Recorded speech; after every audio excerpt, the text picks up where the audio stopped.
Hello, അസ്സലാമു അലൈക്കും. ഇന്ന് ഞാൻ വളരെ സിമ്പിൾ ആയിട്ട് എല്ലാവർക്കും ചെയ്തെടുക്കാൻ പറ്റുന്ന ഒരു ബിരിയാണിയുടെ റെസിപ്പി ആയിട്ടാണ് വന്നിട്ടുള്ളത്. നമുക്ക് കുക്കറിൽ ഒരൊറ്റ വിസിൽ മതി ഇത് റെഡിയായി കിട്ടാനായിട്ട്. നല്ല ടേസ്റ്റും ആണ്. അപ്പോൾ എല്ലാവരും ട്രൈ ചെയ്ത് നോക്കുക. അപ്പോൾ നമുക്ക് ഇത് എങ്ങനെ ചെയ്യുന്നത് വേഗം നോക്കാം. അതിന് മുമ്പായിട്ട് ഈ ചാനൽ ഫസ്റ്റ് ടൈം കാണുന്നവരുണ്ടെങ്കിൽ ചാനൽ ഒന്ന് സബ്സ്ക്രൈബ് ചെയ്യുക, തൊട്ടടുത്തുള്ള ബെല്ല് ക്ലിക്ക് ചെയ്തിട്ട് ഓളും കൂടെ ക്ലിക്ക് ചെയ്യുക. എന്നാലേ ഞാൻ വീഡിയോസ് ഇടുമ്പോൾ തന്നെ നോട്ടിഫിക്കേഷൻ വരുള്ളൂ. അപ്പോൾ നമുക്ക് വേഗം എങ്ങനെ ചെയ്യുന്നത് നോക്കാം. അപ്പോൾ ഇത് ആദ്യം തന്നെ ഞാനിവിടെ ഒരു 5 ലിറ്ററിന്റെ കുക്കറാണ് എടുത്തിട്ടുള്ളത്. അതിലേക്ക് ഞാനൊരു 4 ടേബിൾ സ്പൂൺ ഓയിൽ ഒഴിച്ചു കൊടുക്കുന്നുണ്ട്. സൺഫ്ലവർ ഓയിലാണ് എടുത്തിട്ടുള്ളത്. പാം ഓയിൽ ആയാലും കുഴപ്പമൊന്നുമില്ല.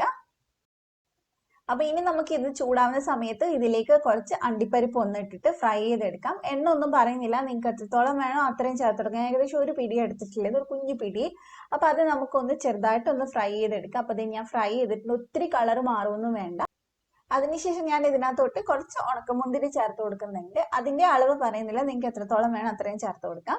അപ്പൊ അതുകൂടെ ചേർത്തിട്ട് നമുക്കൊന്ന് വേഗം ഒന്ന് ഫ്രൈ ചെയ്തെടുക്കാം. ഒത്തിരി അങ്ങ് കളർ മാറാൻ നിൽക്കണ്ട, ചെറുതായിട്ടൊന്ന് ഫ്രൈ ചെയ്തെടുത്താൽ മതി. അപ്പൊ ഇതിപ്പോ ഏകദേശം ഇവിടെ റെഡി ആയിട്ടുണ്ട്. അപ്പൊ ഇതും നമുക്ക് ഇനി എടുത്തു മാറ്റാം. ഇനി നമ്മൾ ഇതിനകത്തോട്ട് സവാള ഇട്ട് ഫ്രൈ ചെയ്യാൻ പോവാണ്. അപ്പൊ സവാള കട്ട് ചെയ്യുന്ന സമയത്ത് നല്ല തിന്നായിട്ട് കട്ട് ചെയ്യുക. അപ്പൊ ഞാൻ അത്യാവശ്യം വലുപ്പമുള്ള 2 സവാള എടുത്തിട്ടുള്ളത്. അപ്പൊ അത് നമുക്കൊന്ന് ഫ്രൈ ചെയ്തെടുക്കാം. നിങ്ങൾക്ക് വേണമെങ്കിൽ കുറെ ഓയിൽ ഒഴിച്ച് ഡീപ് ഫ്രൈ ചെയ്തെടുക്കാം. അപ്പൊ കുറച്ചുകൂടെ പെട്ടെന്ന് റെഡി ആയിട്ട് കിട്ടും.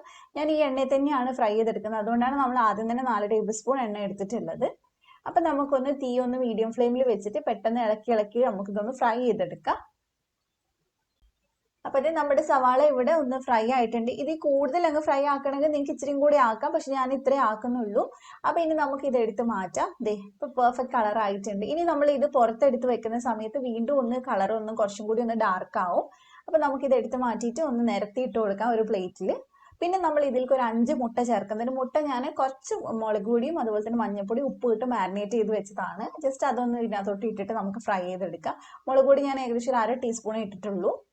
അപ്പൊ അത് നമുക്ക് ഒരു 2 മിനിറ്റ് ഒന്ന് നന്നായിട്ട് എല്ലാ സൈഡും ഒന്ന് ഫ്രൈ ആക്കി എടുക്കാം. അപ്പൊ ഇത് ഏകദേശം ഒന്ന് ഫ്രൈ ആയിട്ടുണ്ട്. ഒരുപാട് നേരമൊന്നും വേണ്ട, 2 മിനിറ്റ് മതി. അത് നമുക്ക് എടുത്ത് മാറ്റാം. അപ്പൊ മുട്ട കുറച്ചും കൂടി ഒരു ടേസ്റ്റ് ഉണ്ടാവും കഴിക്കുന്ന സമയത്ത്. അപ്പൊ ഇനി നമ്മൾ ഇതിനകത്തോട്ട് 1 ടേബിൾ സ്പൂൺ നെയ്യ് ചേർത്ത് കൊടുക്കുന്നുണ്ട്. നെയ്യിന്റെ ടേസ്റ്റ് ഇഷ്ടമാണെങ്കിൽ നിങ്ങൾക്ക് കുറച്ച് കൂടുതൽ ചേർത്ത് കൊടുക്കാം. അപ്പൊ ഇനി നമുക്ക് ഇതിനകത്തോട്ട് സ്പൈസസ് ചേർത്ത് കൊടുക്കാം. അപ്പൊ ഞാനിവിടെ എടുത്തിട്ടുള്ളത് 2 പീസ് പട്ട എടുത്തിട്ടുണ്ട്. അതുപോലെ തന്നെ ഒരു 4-5 ഗ്രാമ്പു എടുത്തിട്ടുണ്ട്, 3 ഏലക്ക എടുത്തിട്ടുണ്ട്. പിന്നെ ഷാജീര ഞാൻ 1 ടീസ്പൂൺ ചേർക്കുന്നുണ്ട്. അത് ഇത് ചേർത്തതിന് ശേഷം ചേർത്താൽ മതി. ഇനിയിപ്പോ ഷാജീര കയ്യിൽ ഇല്ലെങ്കിൽ കുഴപ്പമില്ല, ഒരു 1/2 ടീസ്പൂൺ വലിയ ജീരകം ചേർത്ത് കൊടുത്താൽ മതി. അപ്പൊ അതെല്ലാം ഇട്ടിട്ട് നമുക്കൊന്ന് ഫ്രൈ ചെയ്യാം. അപ്പൊ ഇതാണ് കേട്ടോ ഷാജീര. എല്ലാവരുടെ കയ്യിൽ ഉണ്ടാവണമെന്നില്ല, അപ്പൊ ഉണ്ടെങ്കിൽ ചേർത്ത് കൊടുക്കുക. അപ്പൊ ഇനി നമുക്ക് ഇത് നന്നായിട്ടൊന്ന് വറുത്തെടുക്കാം. കരിഞ്ഞു പോയിട്ട് നന്നായിട്ടൊന്ന് വറുത്തെടുത്താൽ മതി. അതിനുശേഷം നമ്മൾ ഇതിനകത്തോട്ട് സവാളയാണ് ചേർക്കുന്നത്. അപ്പൊ സവാള നമുക്ക് പെട്ടെന്ന് വേണ്ടി കിട്ടാനായിട്ട് ചെറിയ തിന്നായിട്ട് കട്ട് ചെയ്തെടുക്കാൻ നോക്കുക. കാരണം ബിരിയാണിയിൽ സവാള നന്നായിട്ട് വഴണ്ട് കിട്ടണം, ഒട്ടും തന്നെ കാണാൻ പാടില്ല. അപ്പൊ ഞാൻ 4 സവാളയാണ് എടുത്തിട്ടുള്ളത്. മീഡിയം സൈസുള്ള 4 സവാള. ഒരുപാട് വലുതൊക്കെ ആണെങ്കിൽ 3 മതി. അപ്പൊ ഇനി നമുക്ക് ഇത് ഇട്ടിട്ട് നന്നായിട്ടൊന്ന് വഴറ്റിയെടുക്കാം. അഥവാ ഈ സമയത്ത് എണ്ണയോ എന്തെങ്കിലും കുറവാണെന്ന് തോന്നുകയാണെങ്കിൽ നിങ്ങൾക്ക് വേണമെങ്കിൽ ഒഴിച്ചു കൊടുക്കാം. അപ്പൊ ഇതെല്ലാം മിക്സ് ചെയ്തതിന് ശേഷം നമുക്ക് ഇതിനകത്തോട്ട് ഉപ്പ് ചേർത്ത് കൊടുക്കാം. ഉപ്പ് ചേർത്ത് നമുക്ക് നന്നായിട്ട് ഇതൊന്ന് വഴറ്റിയെടുക്കണം. നമ്മളിപ്പോൾ കുറച്ച് ചേർക്കുന്നുള്ളൂ, പിന്നെ നമുക്ക് ചോറിനുള്ള ഉപ്പ് ലാസ്റ്റ് ചേർത്ത് കൊടുക്കാം. അപ്പൊ നന്നായിട്ട് നമുക്ക് ഇതൊന്ന് വഴറ്റിയെടുത്തിട്ട് വരാം. അപ്പൊ നമ്മുടെ ഉള്ളി നന്നായിട്ട് വെന്തിട്ടുണ്ട്, ഒട്ടും തന്നെ കാണാത്ത പരുവായിട്ടുണ്ട്. അപ്പൊ ഇതിലേക്ക് നമ്മൾ ഇനി 1.5 ടീസ്പൂൺ ഇഞ്ചി വെളുത്തുള്ളി പേസ്റ്റ് കൂടെ ചേർത്ത് കൊടുക്കാം. ഇഞ്ചി അങ്ങനെ ചേർക്കാൻ നമുക്ക് ചതച്ചിട്ട് വേണമെങ്കിലും ചേർത്ത് കൊടുക്കാം. എൻ്റെ കയ്യിൽ പേസ്റ്റ് ഉള്ളതുകൊണ്ട് ഞാൻ ചേർത്തതേ ഉള്ളൂ.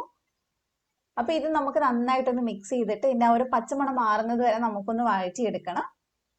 അതിനുശേഷം പിന്നെ നമ്മൾ ഇതിനകത്തോട്ട് ചേർത്ത് കൊടുക്കുന്നത് തക്കാളിയാണ്. നല്ല പഴുത്തിട്ടുള്ള തക്കാളി വേണം നമ്മൾ ചേർത്ത് കൊടുക്കാനായിട്ട്. അപ്പൊ ഞാൻ ഏകദേശം ഒരു 3 ചെറിയ തക്കാളി എടുത്തിട്ടുണ്ട്. അപ്പൊ ഇതുകൂടെ ചേർത്തിട്ട് നന്നായിട്ട് മിക്സ് ചെയ്തെടുക്കാം. പിന്നെ നമ്മൾ ഇതിലേക്ക് തൈരും കൂടി ചേർക്കുന്നുണ്ട്. അപ്പൊ തക്കാളിയുടെ പുളിയും കൂടി നോക്കിയിട്ട് വേണം ചേർക്കാനായിട്ട്. അപ്പൊ നന്നായിട്ട് നമുക്ക് ഇത് തക്കാളി നന്നായിട്ട് ഉടഞ്ഞു കിട്ടണം, നന്നായിട്ട് വഴറ്റിയെടുക്കാം. ഇനി നമ്മൾ ഇതിലേക്ക് 2 പച്ചമുളക് ചേർക്കുന്നുണ്ട്. പച്ചമുളക് ഞാൻ കീറി ഇടുന്നില്ല, എരിവ് കൂടി പോണ്ടാച്ചിട്ടാണ്. കാരണം എൻ്റെ കയ്യിൽ ഉണ്ടായിരുന്നത് ചുവന്ന പച്ചമുളകാണ് കേട്ടോ. അപ്പൊ അതുകൊണ്ട് ഞാൻ കീറി ഇട്ടിട്ടില്ല. നിങ്ങൾ എരിവ് നോക്കിയിട്ട് ചേർത്ത് കൊടുക്കുക. ഇങ്ങനെ ഇടുന്ന സമയത്ത് പച്ചമുളകിന്റെ ടേസ്റ്റ് ഉണ്ടാവും, എരിവ് അധികം ഉണ്ടാവില്ല. പിന്നെ ഞാൻ ഇതിലേക്ക് കുറച്ച് മഞ്ഞൾപ്പൊടി ചേർത്തിട്ടുണ്ട്. അതുപോലെ തന്നെ ഒരു 2 ടീസ്പൂൺ കാശ്മീരി മുളക് പൊടി എടുത്തിട്ടുണ്ട്. പിന്നെ 1 ടീസ്പൂൺ ഗരം മസാല ചേർത്തിട്ടുണ്ട്. ഇനി നമുക്ക് നന്നായിട്ട് ആ പച്ചമണക്കം ഒന്ന് മാറണ വരെ ഒന്ന് വഴറ്റിയെടുക്കാം. എരിവ് പിന്നെ നിങ്ങളുടെ ഇഷ്ടത്തിനനുസരിച്ച് കൂട്ടുകയും കുറയ്ക്കുകയൊക്കെ ചെയ്യാം. ഇനി ഞാൻ ഇതിലേക്ക് ഒരു 3/4 പിടി മല്ലിയിലയും 1/4 പിടി പുതിനയിലയും അങ്ങനെ വേണം നമ്മൾ ചേർക്കാൻ. പുതിനയില 1/4 പിടി മതി. അപ്പൊ അത്രയും ചേർത്ത് കൊടുത്തിട്ടുണ്ട്. ഇനി നമ്മൾ ഇതിലേക്ക് പിന്നെ ചേർക്കുന്നത് തൈരാണ്. തൈര് ഒന്ന് നന്നായിട്ട് അടിച്ചിട്ട് ചേർത്ത് കൊടുക്കുക. ഒരുപാട് പുളിയുള്ള തൈരാണ്, കുറച്ച് ചേർത്താൽ മതി. ഞാനിവിടെ ഏകദേശം 2 ടേബിൾ സ്പൂൺ ചേർത്തിട്ടുണ്ട്. ഒത്തിരി പുളിയൊന്നും ഇല്ല. അപ്പൊ ഇതും കൂടി ചേർത്തിട്ട് നന്നായിട്ട് മിക്സ് ചെയ്തെടുക്കുക. അപ്പൊ തന്നെ നമ്മുടെ മസാലയിൽ നല്ലൊരു സ്മെല്ലൊക്കെ വരും. ഇത് നമ്മുടെ നോർമൽ ദം ബിരിയാണിയുടെ ടേസ്റ്റ് അല്ല ഉണ്ടാവുക. നിങ്ങൾക്ക് അങ്ങനെയാണ് വേണ്ടതെങ്കിൽ ഞാൻ ഇതിന് മുമ്പ് റെസിപ്പി ഇട്ടിട്ടുണ്ട്. ഭയങ്കര എന്താ പറയുക, ഒരുപാട് നല്ല ഫീഡ്ബാക്ക് കിട്ടിയിട്ടുള്ള നല്ല പോപ്പുലർ ആയിട്ടുള്ള റെസിപ്പിയാണ് നമ്മുടെ ചാനലിൽ. അപ്പം അത് വേണ്ടവർ ഡിസ്ക്രിപ്ഷനിൽ ഒന്ന് ചെക്ക് ചെയ്താൽ മതി. നല്ല തലശ്ശേരി ദം ഇട്ട എഗ് ബിരിയാണിയുടെ റെസിപ്പിയാണ് ഞാൻ ഇട്ടിട്ടുണ്ട്. പിന്നെ ഞാൻ ഇതിലേക്ക് ഇതേ ആവശ്യത്തിന് ഉപ്പ് ചേർത്തിട്ടുണ്ട്. ചോറിനും കൂടിയുള്ള ഉപ്പ് ചേർത്ത് കൊടുക്കണം, കുറച്ച് കൂടുതൽ ചേർക്കുക. ഇനി നമ്മൾ ഇതിലേക്ക് ഒരു വലിയ ഗ്ലാസ് ബസ്മതി അരി 5 മിനിറ്റ് കുതിർത്തിയിട്ട് നന്നായിട്ട് കഴുകിയിട്ട് ആ വെള്ളമൊക്കെ കളഞ്ഞിട്ട് ഞാൻ ഇതിലേക്ക് ചേർത്ത് കൊടുത്തിട്ടുണ്ട്. ഏകദേശം ഒരു വലിയ ഗ്ലാസ് എന്ന് പറയുമ്പോൾ കപ്പ് അളവ് പറയുകയാണെങ്കിൽ 1.5 കപ്പ് അരി ഉണ്ടാവും. അഥവാ നിങ്ങളുടെ കയ്യിൽ ബസ്മതി അരി ഇല്ലെങ്കിൽ നമുക്ക് കിട്ടുന്ന റേഷൻ അരി ഉണ്ടല്ലോ, പുഴുക്കലരി, അത് വെച്ചിട്ട് നമുക്ക് ചെയ്യാം. അതിന്റെ വീഡിയോ ഞാൻ ചെയ്തിട്ടുണ്ട്. അത് വേണ്ടവർ അതും ഡിസ്ക്രിപ്ഷനിൽ ഞാൻ കൊടുക്കുന്നുണ്ട്, നോക്കുക. നമ്മുടെ സാധാ കുഞ്ഞി അരി ഉണ്ടല്ലോ, ഗീ റൈസ് ഒക്കെ ഉണ്ടാക്കുന്ന ആ അരി വെച്ച് ചെയ്യുമ്പോൾ നന്നായിട്ട് കുഴഞ്ഞു പോകാൻ സാധ്യതയുണ്ട്. അപ്പൊ അത് എടുക്കാതിരിക്കുക നല്ലത്. പിന്നെ ഇതിലേക്ക് ഞാൻ കുറച്ച് നമ്മൾ ഉള്ളി പൊരിച്ചത്, അതുപോലെ തന്നെ അണ്ടിപ്പരിപ്പ് മുന്തിരിയൊക്കെ ഇട്ട് കൊടുത്തിട്ടുണ്ട്. പിന്നെ നമ്മൾ ഇതിലേക്ക് തിളച്ച വെള്ളമാണ് ഒഴിക്കുന്നത്. നിങ്ങൾ ഏത് ഗ്ലാസ്സിലാണോ അളക്കുന്നത് ആ ഗ്ലാസ്സിൽ തന്നെ വെള്ളവും കൂടി അളന്നെടുക്കാൻ നോക്കുക. അപ്പൊ വെള്ളം 1.25 ഗ്ലാസ് മതി. അപ്പൊ നന്നായിട്ട് മിക്സ് ചെയ്തെടുക്കുക. ഇനി നമ്മൾ ഇതൊന്ന് വേവിച്ചെടുക്കാൻ പോവാണ്. ഈ സമയത്ത് ഉപ്പ് നോക്കിയിട്ട് കുറവാണെങ്കിൽ ചേർത്ത് കൊടുക്കുക. പിന്നെ അതിൽ കുറച്ച് മല്ലിയിലയും പുതിനയിലയും ഇട്ട് കൊടുക്കുന്നുണ്ട്.